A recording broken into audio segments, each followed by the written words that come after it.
জাতীয় নেতাদের জন্ম হয়েছে এই লক্ষ্মীপুরে।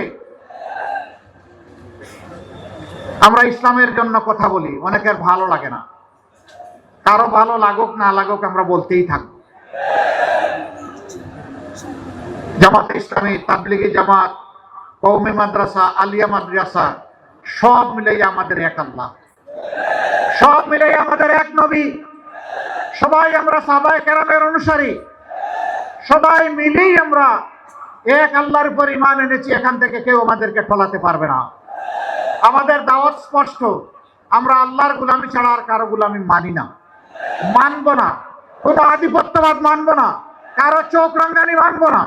বিদেশে বন্ধু থাকবে কিন্তু প্রভু মেনে নেব না।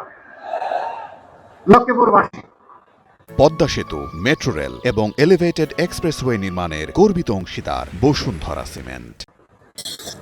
জাতীয় জীবনের যে সমস্যাগুলো আছে ইনশাআল্লাহ সমাধান হবে। ভয় দেখানো হয়, জামাত ক্ষমতায় আসলে কওমি মাদ্রাসা থেকে যারা পাশ করে বের হয়েছেন তাদেরকে মসজিদ এবং মেহরাব থেকে বিদায় করে দেওয়া হবে। এরা মিথ্যাবাদী, এরা মিথ্যাবাদী।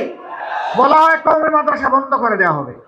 আমি আল্লাহকে সাক্ষী রেখে, আপনাদেরকে সাক্ষী রেখে বলছি, কওমি মাদ্রাসা আমাদের কলিজা, কওমি মাদ্রাসা আমাদের হৃদয়। ইসলামী শিক্ষাটা তারাই এখন ধরে রেখেছেন। আলিয়ার শিক্ষা সংকুচিত হয়ে এসেছে। আমরা সেই আল্লাহর উপর বিশ্বাস করি যিনি কুরআন নাজিল করেছেন। সেই কোরআনের অসংখ্য হাফিজ তৈরি হয় কওমি মাদ্রাসা থেকে। তারা আমাদের মাঝে লাগাতে চায়, বাঁধাতে চায়।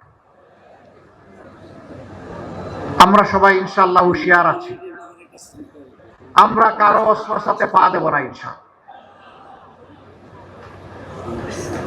মাদের ব্যাপারে বলা হচ্ছে এরা ক্ষমতায় গেলে ঘরে বন্দি করে রেখে দেবে। আমার মা ছিলেন, এখন নাই। আমার স্ত্রী আছে, আমার মেয়েরা আছে, আমার মতো আমাদের সবার আছে, এই সকলের আছে। তারা কি করে বন্দি? তারা জীবনের বাস্তব প্রয়োজনে অন্য 10 জন মহিলা যেমন চলাচল করে কাজ করে তারাও তাই করেন।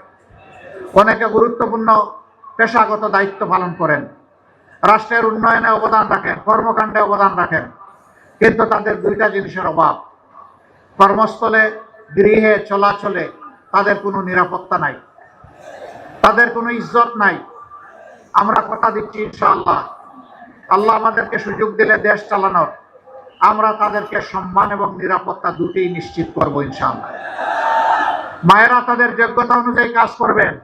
আমার এই মাটি কোন ধর্মের এটাও আমরা দেখব না, আমরা দেখব ওই যোগ্যতাটা তার আছে কিনা, যে কাজটা আমরা তার হাতে তুলে দিতে চাই।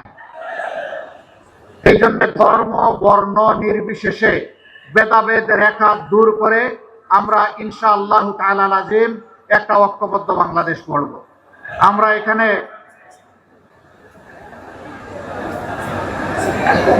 এখানে কোনো বেশকম করব না। এক ভাই স্লিপ দিয়েছেন, লক্ষ্মীপুরে ধর্মীয় ব্যাপারে কথা বলা সমস্যা। কে বলবো আপনার সমস্যা? নবী করিম সাল্লাল্লাহু আলাইহি ওয়াসাল্লাম কি বলতে চেয়েছেন?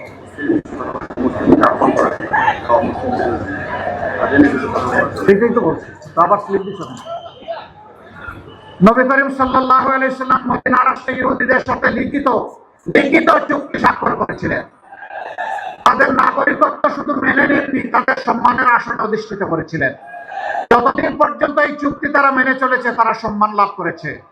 যখন তারা বিশ্বাস ভঙ্গ করেছে তখন তারা শাস্তি পেয়েছে।